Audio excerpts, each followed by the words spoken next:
राज्य सरकारकडून मराठा समाजाची फसवणूक केल्याचा आरोप मागासवर्ग आयोगाचे माजी सदस्य चंद्रलाल मेश्राम यांनी केलाय। मराठा सर्वेक्षणाचा अहवाल कोर्टात टिकणार नाही, दबाव आणून मागासवर्ग आयोगाच्या अहवालावर सही करून घेतल्याचा आरोप सुद्धा चंद्रलाल मेश्राम यांनी केला आहे। राज्य सरकारकडून मराठा समाजाची फसवणूक सुरू असल्याचा खळबळजनक आरोप राज्य मागासवर्ग आयोगाचे माजी सदस्य निवृत्त न्यायमूर्ती चंद्रलाल मेश्राम यांनी केला आहे। तर हे तेच चंद्रलाल मेश्राम आहेत ज्यांनी काही दिवसांपूर्वीच राजीनामा दिलेला होता आणि त्यानंतर आता त्यांनी गंभीर असा आरोप केल्याचं पाहायला मिळते। मराठा सर्वेक्षणाचा अहवाल सुप्रीम कोर्टामध्ये टिकणार नाही, तसं सगळे सोयरे शब्द देखील कायद्याच्या कसोटीवर टिकणार नाही असा आरोप त्यांनी केला आहे।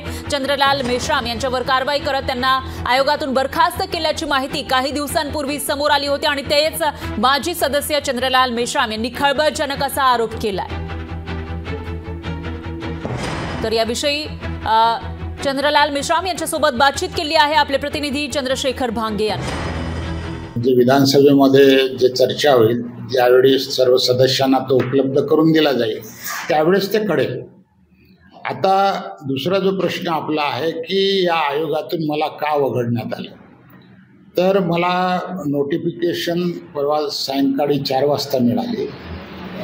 ते आयोगाच्या सदस्य म्हणून मला यांच्याकडून मान्यता घेऊन गव्हर्नर ऑफ महाराष्ट्र यांच्याकडून मान्यता घेऊन ती नोटिफिकेशन काढण्यात आली। त्या नोटिफिकेशनमध्ये कोणतंही कारण दर्शवण्यात आलं नाही।